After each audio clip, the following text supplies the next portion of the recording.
যৌবনকালে যদি কেউ ডাক দেয়, আমার আল্লাহ বলেন যৌবনকালে যদি কোনো বান্দা বান্দি একবার ডাক দেয়, আমি 70 বার তার ডাকে জবাব দেই। চিন্তা করেন, একবার যদি কেউ ডাক দেয় 70 বার মালিক জবাব দেয় গো।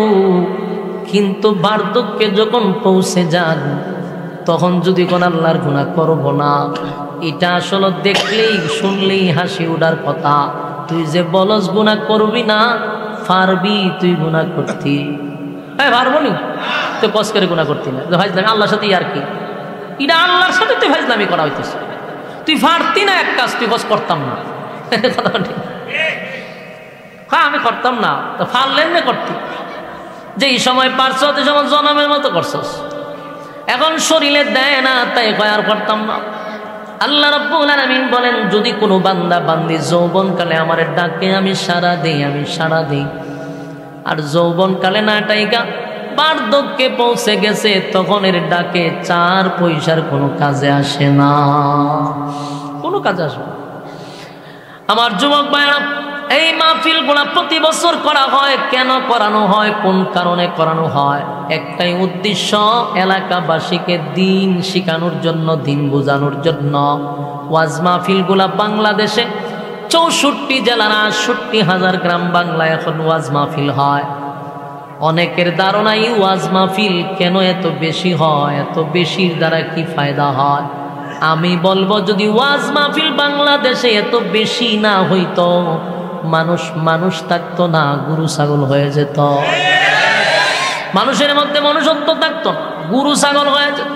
ওয়াজ মাহফিল গণ হওয়ার কারণে এখনো মানুষ আছে, এখনো বড়দেরকে মানুষ সম্মান করে, আলেমদেরকে ইজ্জত করে। এখনো ধর্মের প্রতি তাদের একটা দুর্বলতা আছে। যদি ওয়াজ মাহফিল ঘন না হইতো, কোরআন হাদিসের কথা না শুনতো, তাহলে ভারতের মতো গোবর খাইতো আর সেনা খাইতো, ঠিক নেই? তেন এটি গরু ছাগলে গেছে, ওই গুরু প্রস্রাব করে এটা খায়। কারণ এই ওয়াজ মাহফিল নাই, ব্রেন তো হচ্ছে গেছে, চতুষ্পদ জানোয়ার হয়ে গেছে। এলে গরুর মুখ খায়, গরুর গোবর খায়। বাংলাদেশের মানুষ ওয়াজ নসিও শুনে দীক্ষা, এরা শরবত খায়, এরা সেনা খায় না। ওয়াজের কারণে ফায়দা এতটুকু। এই জন্য ওয়াজ মাহফিল বন্ধ করলে মানুষ থাকবে না, চতুষ্পদ জানোয়ারের মতো হয়ে যাবে। এই জন্য এই কথাগুলি যে আপনারা শুনেন খালি এক কান দিয়ে, তার মানে ইবাদতের দ্বারায় যদি আমরা অহংকার করি যে আমি 5 ওয়াক্ত নামাজ পড়ি, আমি তাহাজ্জুদ পড়ি, আমি মানুষের হক নষ্ট করি না, আসলে আপনি ভালো মানুষ, কিন্তু এই ইবাদতের অহংকার করা যাবে না। কারণ আপনি তো 500 বছর ইবাদত করতে পারেন না। 60 বছর যদি হায়াত পান, 30 বছর যায় আপনার আকাম কুহামে, 40-50ও কি আকামই করে। ও লাশ বয়স, দাড়ি টাড়ি ভাইকা গেছে গা, চুলো ভাইকা গেছে গা, শরীরটাও দুর্বল, আর আকাম করার সুযোগ নাই। অহন ইমাম সাহেব কে হুজুর তোবা করেন, কিতা তোবা করতেন? হয় আর সুদ খাইতাম না, ঘুষ খাইতাম না, নামাজ ছাড়তাম না, জেনা করতাম না, মহিলাদের দিকে বাঁকা চোখে তাকাইতাম না। যখন এটা হাসি উঠার কথা না, আমার কথা বুঝিনি আপনারা। আমরা দেশে কিন্তু তোবাটা এইভাবেই চলে, এটা তো এক তোবা চলে। আমি এরকম তোবা নিজেও করাইছি, যে ওই বিছনাত পড়ে রয়েছে, উঠতে পারে না, মরণাপন্ন। এই সময় নিয়ে আমার নিয়ে তোবা করাইছে, ইমামতির টানে গেছি, গিয়া তোবা করাইছি। তোবা করি আর আমি মুসকে আসি। এই হাসির লেগে আমার চাকরি গেছি না। সভাপতির দ্বারা বিচার দিছে যে হুজুর দেখতে রাখছেন কম বয়সে, এইসব পোলাপান কি মানছি মসজিদও রাখে, ও কেরে আমার বাপ মরে এবার মুসকি আসে। সভাপতি ডাকায় আমার নিচে নিয়ে কয়, আপনি তো থাকতেন না, কেরে কয় আপনি অমুকের বাপ মরা জায়গা, আপনি কে শুন তোবা করে দিতাম না, আসুন বলে কেন গিয়া? আমি ভাই আমি তো এমনি আসি না, আমি তো দেখি আজরাইলে, এই কারণে দেখি আমি আসতেছি। আজরাইলে দেখে মানতে আসেনি, বলে আজরাইলে বইয়া হাতও তা ভাই আত্মাত বলতে যায় বেটার দরবার লাগে। আর এই সময় আমার নিচে তোবা করে, আমি যে তোবা করাতে যে হাসি উঠার কথা, বেটার তোবা কিতা করানি, ওই যে প্রচলিত তোবা গামছা একটা দিছে আমার হাত দিয়া, হুজুর তোবা করেন আব্বা জাগা। এখন আব্বারা যে আমি তোবা করাইতাম, দিছে গামছা একটা। তখন কি কইতাম, কই না জীবনে যাতে সুযোগ না খায়, আর যাতে নামাজ না সারে, বেগানা নারীর দিকে না তাকায়, মানুষের উপর জুলুম যাতে না করে। যখন হাসি উঠার কথা না, বেটা মরবো, চক্রাত অবস্থা চলতেছে। ওহন বলে আমি কইতাম যে আর জীবনে অন্য মাইয়ার দিকে তাকাইতো না। সুদ খাইতো না, ঘুষ খাইতো না, মানুষের উপর জুলুম করতো না। আচ্ছা বলছেন এটি কি বেড়ার দ্বারা সম্ভব হয়? তো ইডি আমার দিয়ে পোয়াইতেছে জোর পিরা, ওই আমার এটা আসে তো আমার চাকরি লিয়া টানাটানি পুরা সবাই খেপে গেছিল যে এদের বিদা করে আমার বাপ মরে বেটা আসে। আমি আসতাম না, কিতা করতাম কোন হন যে বেটারে কইতাছি আমি যার জীবনে কোন মহিলাদের দিকে তাকাইতেন না, এ বেটার তো জবান বন্ধ হয়ে গেছে গা, তোবার দরজা বন্ধ হয়ে গেছে গা, আর আমার নিচে তোবা করাইতাম। কিন্তু হাস্যকর আর এই তৌবা চলতেছে আমাদের গ্রামগঞ্জে, এগুলা কুসংস্কার, এটি তৌবা না, এটি তামাশা, এগুলো তামসা চলতেছে আমার হারাটা জীবন। যেই সময়ের জোয়ান কি খান, এই সময়ে ইচ্ছা মতে গুনার পিএইচডি করছে। আর অনেক মহিলা জায়গা অন ইমাম সাহেব দৌড়দানি হাফা জায়গা তাড়াতাড়ি তোমরা করে দেয় যে কোন সময় হ্যাঁ তৌবা কি করতো। তৌবা শব্দের অর্থ কি? আমার ফিরে আসা। কোথার থেকে? গুনার থেকে। বলুন তৌবা শব্দের অর্থ কি? গুনার থেকে ফিরে আসা। এই লোক মহিলা জায়গা হন হ্যাঁ ফিরা করতে গেল। আচ্ছা এটা হাস্যকর না? আমি একটা এক্সাম্পল বলুন, একটা মানুষ 60-70 হয়ে গেছে, 60-70 বয়সে এই লোকটাকে চাইলে একজনে মারতে পারবো? জুলুম করতে পারবো নি? জুলুম করতে গেলে মার খাইব। একটা মানুষ চাইলে এখন 70 বছরকে সুদ খাইতে পারতো না, সুদের টাকা উঠাইতে গেল শক্তি লাগে। যেটি সুদের টাকা উঠা এটি আপনি আমার মতো দুর্বল না। লঙ্গি একটা ভিন্দা দেখবেন পিছনে লঙ্গিটা উল্টাই হ্যাঁ আটে আর কয় কি তারিখ গত মাসের টাকাও তো দিছত না, ভাড়ায় উঠাইলাম টাকার তাড়াতাড়িতে, ওই রকম শব্দ চয়ন করে এবার টাকা উঠায় আনে। এটার একটা শক্তি লাগে, হেতে তো উনি কামও করতে পারতো না। এরপরে হয় বেগানা নারীর দিকে আর তাকাই না। এই বুড়া এখন কই তাকাইব? তাহায় লাভ কিতা? এবারটা যদি ছাইও তাহে কোনো মাইয়ার পায়, মাইয়াও মনে করবো যে আমার দাদার বয়সী, দাদা কেড়ে চায় উল্টায় মাইয়া আর বালাবুড়া জিগে মাইন্ডও কেউ করতো না। তুই সময় চাইলেও অসুবিধা নাই, তো অহন গিয়া হয় আর চাইতাম না, তুই ছায়া তাক কোনো গুণ হইতো না, কারণ তোর এখন ভোল্টেজ নাই, ছায়া তাকলেও গুণ হইতো না। যেই সময় চাওয়ার কথা নাই, সময় জনমের চাওয়া চাইছে, চাইছে তো চাইছে পিএইচডি হইতে ছাড়ছে, ওই সময় তৌবা করছে না। তৌবা করতে হবে যৌবন কালে। বলুন তৌবা করবে কোন সালে? যৌবন কালে তৌবা করতে। মানুষের 3টা কাল আছে, শিশুকাল, লাস্ট হইল বৃদ্ধকাল, আর মাঝখানে হইল যৌবন কাল। আল্লাহ বলেন 2 কালের কোনো হিসাব আমি নিব না, ছেড়ে দিন, তুই খালি মাঝখানের হিসাবটা দে আমার। কিন্তু এই মাঝখানের সময়টায় আমরা গুনার পিএইচডি করে বইয়ে থাকি। আর যখন যেই কালের হিসাব নিবে না, এই সময় কি আর জীবনে তা করতাম না। তখন করতে তা যা করার তো মাঝখানে করে লেছে, হিসাব তো মাঝখানে নিব, কথা হয় না। আমার যুবক ভাইরা, প্রত্যেকটা মানুষের হিসাব আল্লাহর সামনে দিতে হবে। কুল্লু নাফসিম বিমা কাসাবাত রাহিনা। প্রতিটা মানুষ আল্লাহর সামনে দাঁড়াইয়া হিসাব দিতে হবে। হিসাব না দিয়া সামনে আগানোর কোনো সুযোগ নেই। আর হিসাব আল্লাহ বার্ধক্যের হিসাব নিবে না, শিশুকালের হিসাব নিবে না, হিসাবটা তো নিবে যৌবনকালের। যৌবনকালের হিসাব নিবে, অথচ যৌবনকালটারে আমরা গুনাহ দিয়া সাজায় রাখছি। যৌবনকালটারে গুনাহ দিয়ে আমরা সাজায় রাখছি গো। এই জন্য তওবা যদি করতে হয় যৌবনকালে করো, তওবা বৃদ্ধকালে করলে এটা হাস্যকর, এটা হাস্যকর। আর প্রচলিত গ্রামের একটা সচরাচর একটা প্রচলিত কুসংস্কার চালু আছে। মসজিদের ইমাম সাহেবগুলারে নিয়ে যায়, যখন মানুষটা সাকরাত অবস্থায় পড়ে থাকে, মরণাপন্ন, তখন নিয়ে যায়, হুজুর আব্বারে তওবা করায়া দেন, আব্বা বাঁচত না, তওবা করে লাভ পিতা। তওবা মানে হলো গুনাহ থেকে ফিরে আসা, ভবিষ্যতে গুনাহ করব না, এই মর্মে আল্লাহর সাথে ওয়াদা করা। এই লোকটা তো মারাই যাবে, এখন আর ওয়াদা কইরা লাভ হইব কি? কথা দেখুন না, হ্যাঁ বাস্তব না বাস্তব? সে মারা যাবে, এখন তওবা করবে কেন? তওবা তো করতে হবে। আমি আল্লাহর কাছে তওবা করলাম, মালিক জীবনের সব গুনার উপরে আমি লজ্জিত, জীবনের সব গুনার উপরে লজ্জিত। আল্লাহ যা করলাম শয়তানের ওয়াসওয়াসায় পড়ে করছি, মালিক এখনো আমার শরীরে শক্তি আছে। আজকের থেকে ওয়াদা করলাম আর জীবনে আপনার অবাধ্য হব না, আপনার হুকুম অমান্য করব না, সীমা লঙ্ঘন করব না। এই মর্মে যদি তওবা করেন আর চোখের পানি ছেড়ে আপনি কান্দেন, আল্লাহ রাব্বুল আলামিন বলেন যেই বান্দা চাইলেই গুনাহ করতে পারে, শরীরে শক্তি আছে গো, তার ক্ষমতা আছে গুনাহ করার, চাইলেই মানুষের উপরে সে জুলুম করতে পারবে, চাইলেই সুদে টাকা লাগাইতে পারবে, চাইলেই মানুষের উপরে চড়াও করতে পারবে, কিন্তু সব বাদ দিয়া মালিকের ভয়ে সব ছেড়ে দিয়া এখন বান্দা ওয়াদা করে আর গুনাহ করব না।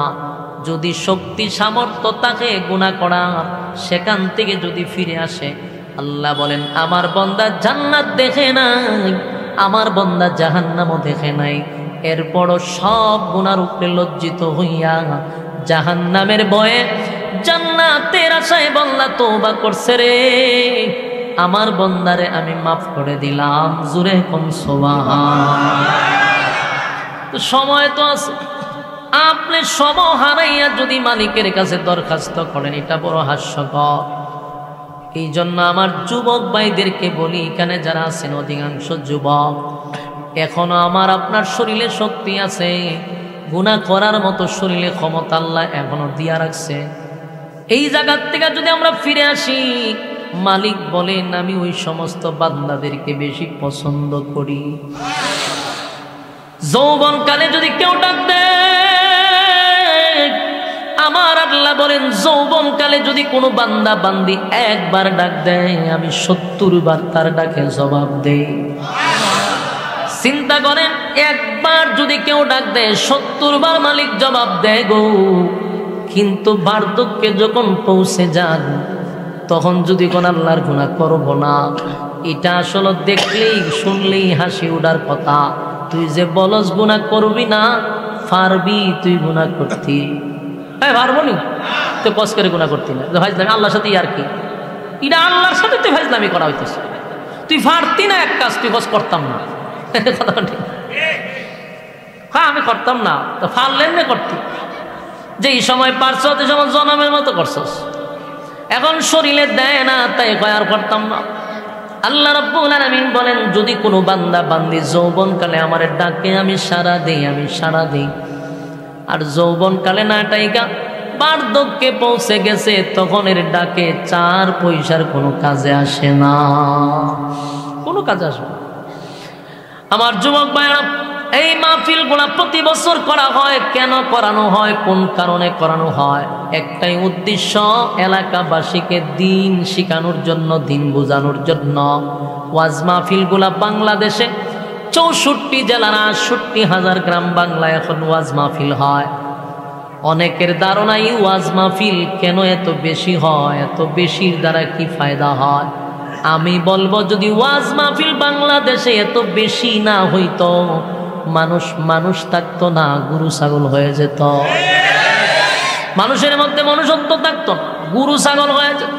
ওয়াজ মাহফিল গণ হওয়ার কারণে এখনো মানুষ আছে, এখনো বড়দেরকে মানুষ সম্মান করে, আলেমদেরকে ইজ্জত করে, এখনো ধর্মের প্রতি তাদের একটা দুর্বলতা আছে।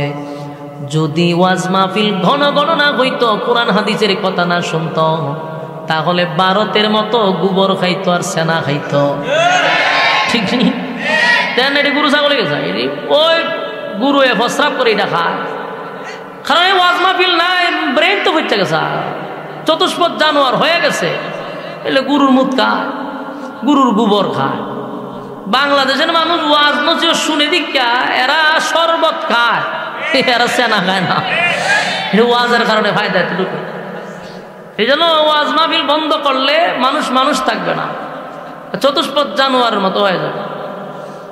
এই জন্য এই কথাগুলি যে আপনারা শুনেন, খালি এক কান দিয়ে শুনলেন আর বাইর করলেন, এইভাবে যদি শুনতে থাকেন আর বাইর করতে থাকেন, মরার আগ পর্যন্ত শুনতে পারবেন না, আপনার কোনো ফায়দা না, আমার কোনো ফায়দা যদি হয় তাহলে এগুলার উপরে আমল করার দরকার আছে না নাই?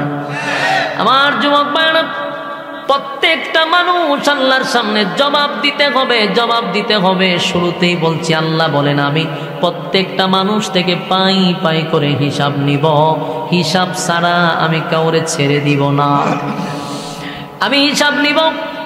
আর যাদের কাছ থেকে আল্লাহ হিসাব নিবে তারা আর সামনে আগাইবার কোনো সুযোগও পাবে না, মালিকের সামনে ধরা পড়ে যাবে।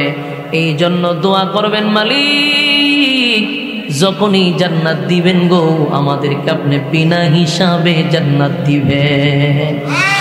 আল্লাহর কাছে বেশি বেশি করে বলেন, মালিক আমাদেরকে আপনি বিনা হিসাবে জান্নাত দেন, বিনা হিসাবে জান্নাত দেন।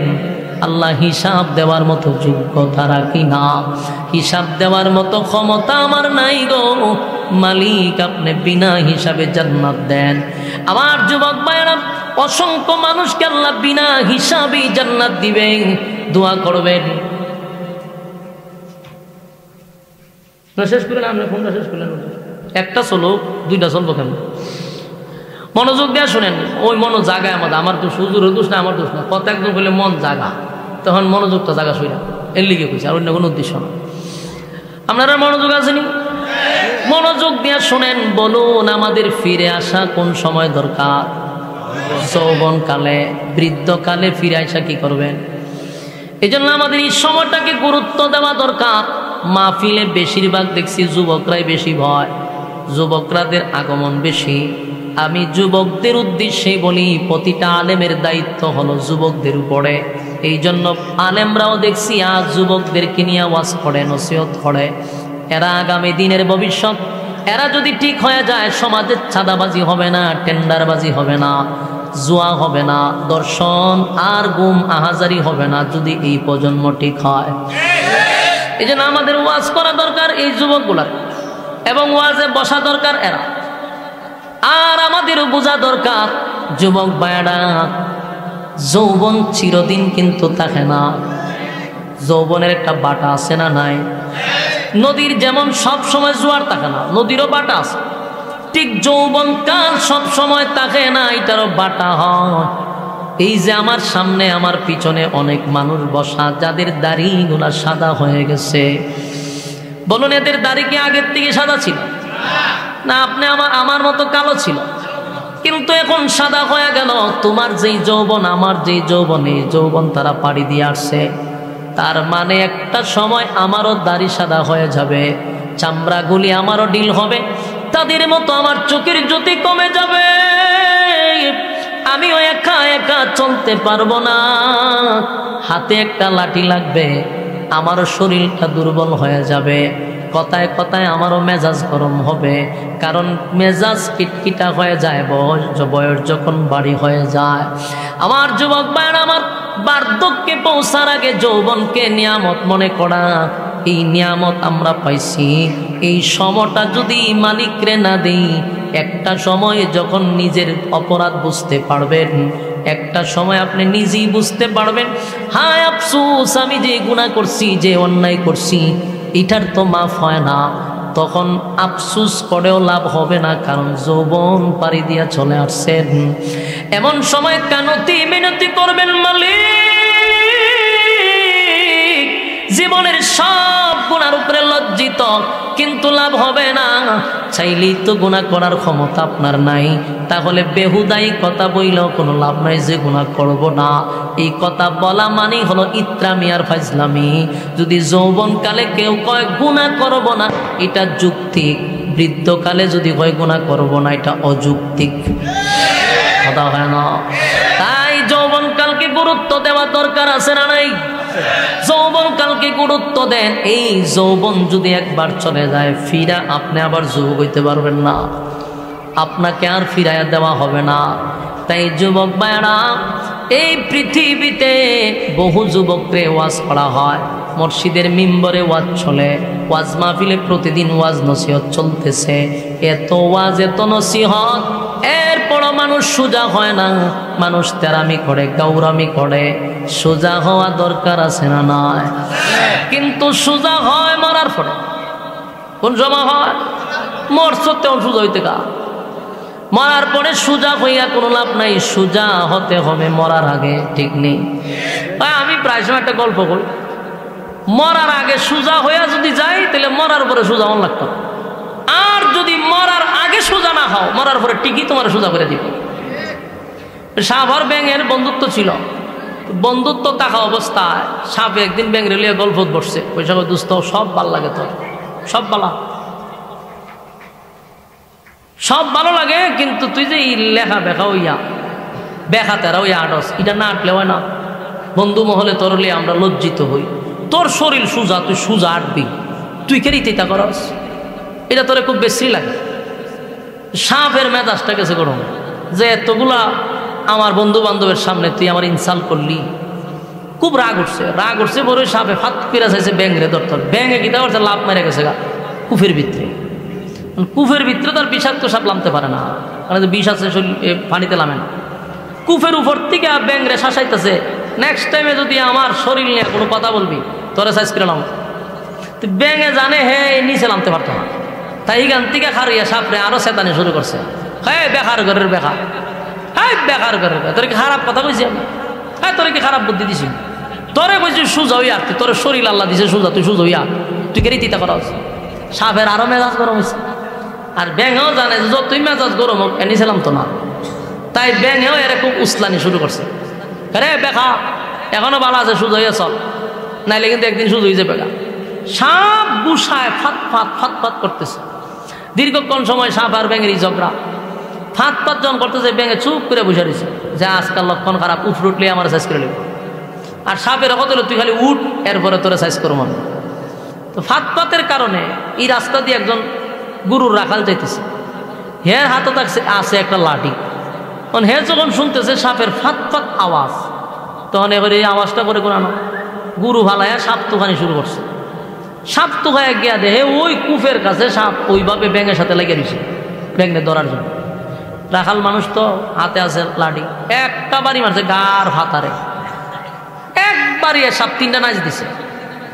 আবার শুরু করছে শরীরও ফিডাইয়া জাগা টাইনে সাজ করে শেষ। এখন ওই রাখালের লেজও দুইটা টাইনা লেঙ্গুরো দূরে নিজে মাঝ রাস্তা দিয়ে করে সোজা করে তো রাখছে, একটা তীরের মতো সোজা করে তুই হ্যাঁ গরু লেগে গেছে। সারাদিন ব্যাঙ্গে লাফাইতেছে, কিরে বন্ধুর তো কোনো রেসপন্স পাইতেছি না ঘটনা। অনেকক্ষণ সময় অপেক্ষা করার পরে ব্যাঙ ওখান থেকে লাভ দিয়ে উঠছে, উঠটা দেহে আশেপাশে সাপ নাই।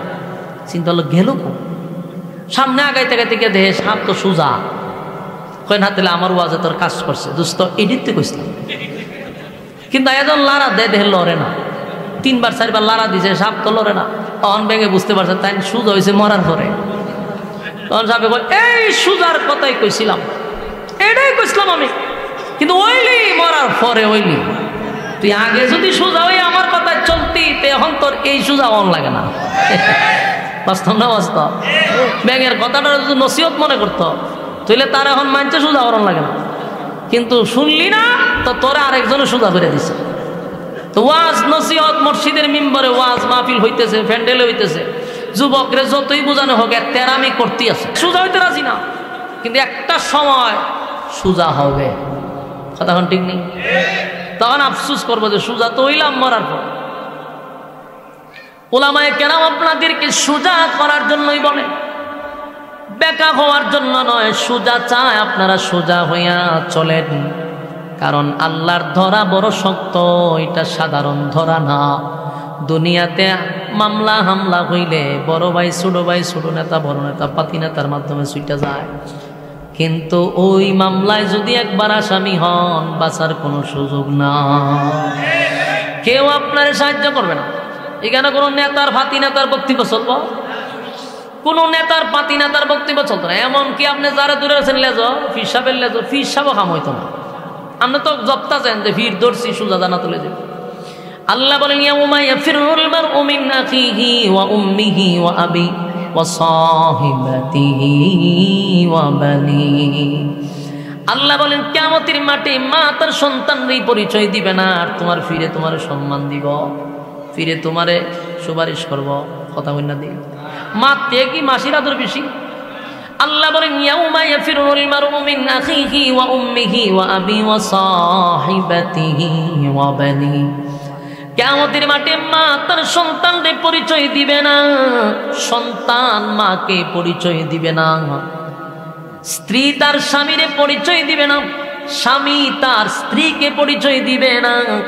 যুবক ভাইরা, যে স্ত্রীর জন্য আপনারা শহরে প্লাট নিয়ে থাকেন, গ্রামের মধ্যে মা বাবাকে রেখে শহরে গিয়া বউ নিয়ে থাকেন, সেই বউ হাসরের মাঠে পরিচয় দিবে না। বলবে দুনিয়াতে আমার কোনো স্বামী ছিল, মা বলবে দুনিয়াতে আমার সন্তান ছিল না। এতগুলা কারণ কেন? বলে হাসরের মাঠে সবাই বলবে ইয়া রব্বি নফসি, কেউ কারো হবে না। মা সন্তানের পরিচয় দেয় না গো, বাবাও সন্তানের পরিচয় দেয় না। তাই আমি আপনাদেরকে বলি, যুবক ভাইরা, ওই কানের আসামি যদি হয়ে যায়, কেউ আমাদেরকে বাঁচানোর জন্য সুপারিশও করবে না। আমরা শুনি নবী সুপারিশ করবে। হ্যাঁ, নবীকে সেই দায়িত্ব আল্লাহ দিবে। আল্লাহ বলবেন, হাবিব, হাসরের মাঠে সুপারিশের মালিকানা আপনাকে দিলাম, তবে বাইরে কাদেরকে নবী সুপারিশ করবে? যারা নবীর তরিকায় চলে নাই, নবীর সুন্নত মানে নাই, মন গড়া জীবন যাপন করছে, সারাটা জীবন শিরিক আর বেদাতের মধ্যে জীবন কাটাইছে, তাদেরকে আমার নবী সুপারিশ করবে।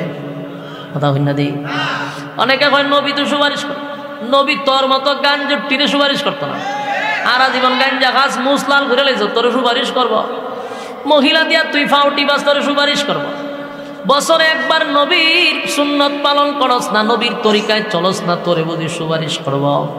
আল্লাহ নবী হাসরের মাঠে বলবে, সুহকান সুহকান লিমান গায়রা বাদি, দূর হয়ে যা, দূর হয়ে যা, এমন উম্মতের আমার কোনো দরকার নাই। আর আপনি খুব আশা করে বলেছেন নবী আমরা সুপারিশ করব। নবী উম্মতকে সুপারিশ করবে যারা নবীর তরিকায় চলছে তাদেরকে। নবীর তরিকা মাইন্না চলছে, ভুল টুটি তো সবার থাকতে পারে, ওই সমস্ত উম্মতদেরকে নবী সুপারিশ করে জান্নাতে নিয়ে যাবে। তুমি খাইলা গাজা, তুমি ডুলডুক্কি বাজাইলা, নমাজ নাই, তোমার জিগাইলে নমাজ না পড়লে কি দিছে, ইমানটা কি কম আসেনি? আল্লাহ হে দিন তোর জুতা আধা ঘন্টা বেড়ে নিল, হ্যাঁ নমাজ না ফেরে বলে এর ইমান আছে, ফাওয়ার আর বুক তাফা দেখো। এদিন উম্মত নবীর কাছে গেলে কোনো কথা বলার সাহসও পাইব না। দূর হয়ে যা, দূর হয়ে যা বলে রাসূল দৌড়াই দিব, যা আর এখান থেকে। তোরার লেগে দান দান মাংছিলাম, তোরার লেগে আমার মাথা দিয়ে হ্যামলেট ঢুকছিল, আমি রক্তে রঞ্জিত হয়েছি তায়েফের ময়দানে, আমার শরীরে মশা মাছি বসতো না, সেখানে রক্ত ধরেছি উম্মত তোর জন্য। আর তুই এখন আমার তরিকা মানলি না, তোর বাপ দাদার ধর্ম নিয়ে চলছস, তোর ফির বাবা যা কইছে তুই তা শুনছ, কোরআন হাদিসের দাঁড় দাঁড়ছত না, নবীর সুন্নাহ অনুযায়ী চলছত না, ফিরে কইছে পাওয়া শেষ দাঁতে দিছস, দিয়ে ইমান হারাইছস। আর এতগুলো আলেমদের তোদেরকে বারবার বললো শিরিক করিস না, আল্লাহ ছাড়া কারো কাছে মাথা নত করা যাবে না, আল্লাহ ছাড়া কারো কাছে চাওয়া যাবে না। এত ওয়াজ কোরআন হাদিস ত্যাগ করলো, এই ওয়াজ ভাল লাগে না, এর ফিরের ওয়াজ ভাল লাগে। এর ফিরে গাঞ্জা খায় আর এর কাছে সেজদা দেয়, দেয় সেজদা, পেড়া বেড়ি লইয়া সেজদা মারে, শিরিক কইরা জাহান্নাম, জান্নাত হারাইলি, চিরস্থায়ী জাহান্নামে তোরে নিয়ে গেল তোর ফির সহ। আর তোর ঘরের যত লাউ ডিম আছে সব ফিরে খাওয়াইলি, কিন্তু খাওয়ানির বিনিময়ে গেলে কোথা? জাহান্নাম। কোরআন হাদিসের এত বয়ান করার পরেও সে শুধরায় না, শিরিকে লিপ্ত, বেদাতে লিপ্ত। যুবক ভাইয়েরা আমার, শিরিক গুনাহ কিন্তু আল্লাহ বরদাস্ত করে না। বলুন, যতদিন দুনিয়াতে থাকবেন সব স্যাক্রিফাইস করা যায়, কিন্তু ইমানের ব্যাপারে কোনো স্যাক্রিফাইস নাই, ঠিক কিনা? ইমানের ব্যাপারে আমাদের কোনো ধরনের কোনো কথা চলবে না। জীবন দিতে গেল জীবন দিব, কিন্তু ইমান বিক্রি করা যাবে না, কথা কয় না দি? কারণ আমরা যদি ইমান আনছি, ক্যান্সারেরও আনসার আছে, মাঝে মাঝে ক্যান্সারও ভালো হয়, কিন্তু ইমান যদি চলে যায় এর কোনো অ্যান্সার নাই। ইমান চলে গেলে শেষ, জান্নাতের ঘ্রাণও পাওয়া যাবে না। তাই আমাদের এই দুনিয়াতে বহু ইমান চোর আছে, যারা নিজে ইমান চোর, অন্যদেরকেও ইমান চুরি করায়। আমার যুবক ভাইরা, তাই আপনাদের কাছে আমাদের নসিহত হলো, শিরিক করবেন না, বেদাত করবেন না, আল্লাহ ছাড়া কারো কাছে চাইবেন না, কথা হয় না? শিরিক করো না, বেদাত করো না, আল্লাহ ছাড়া কারো কাছে মাথা নত করো না।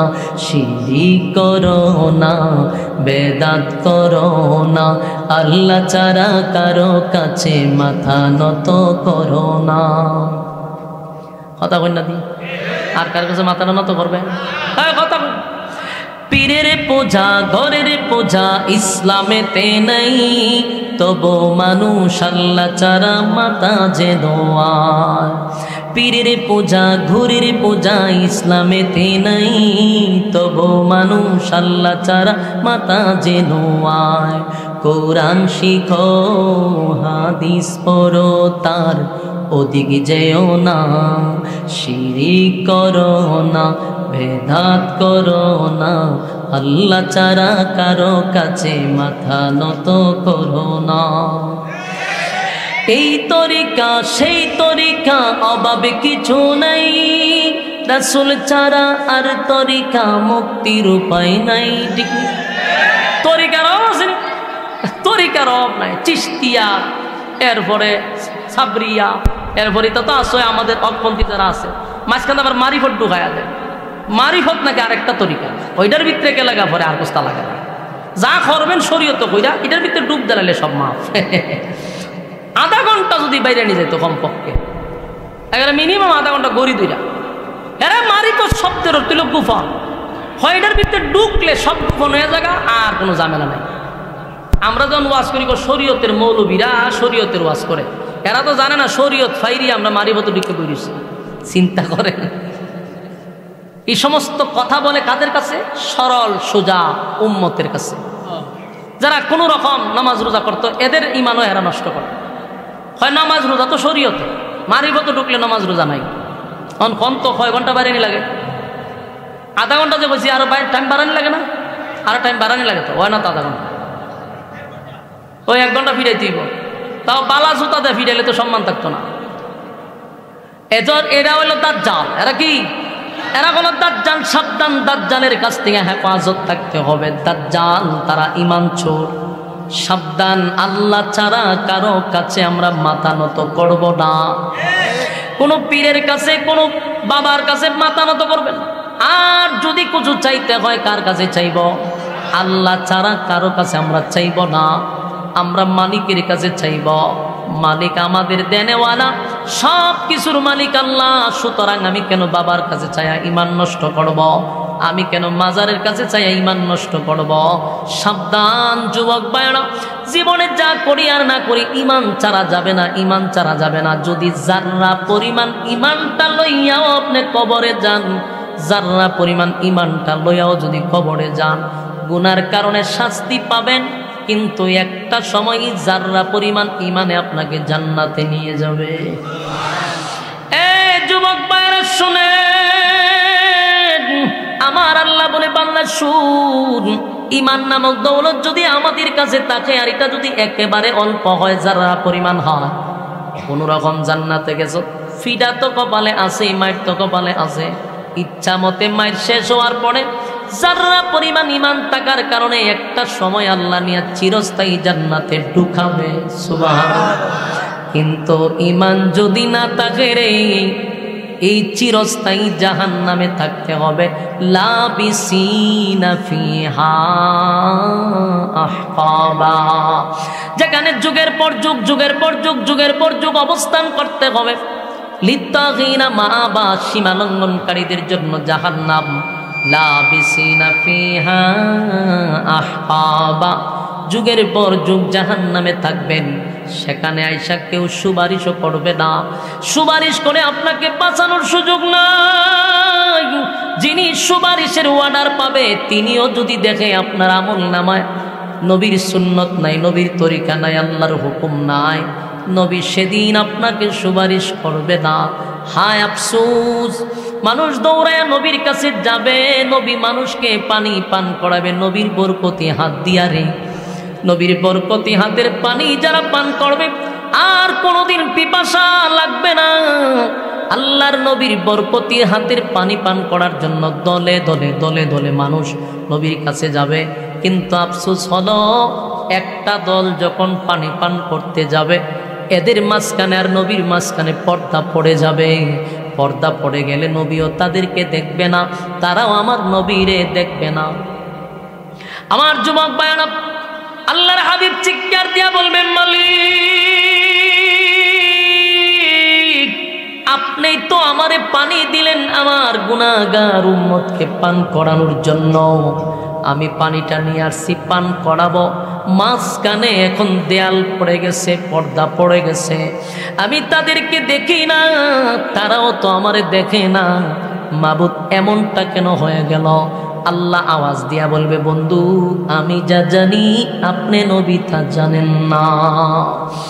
আল্লাহ বলবে, বন্ধু আপনার দিল বড়া মহব্বতটা লইয়া পানি পান করানোর জন্য দাঁড়ায় আছেন গো, উম্মতরে পানি পান করাবেন। কিন্তু যারে পানি পান করাবেন সে দুনিয়াতে আপনার রেখে যাওয়া ইসলাম পালন করে নাই, আপনার দান দান বাঙ্গা ইসলাম পালন করে নাই, আপনার রক্ত মাখানো ইসলাম পালন করে নাই।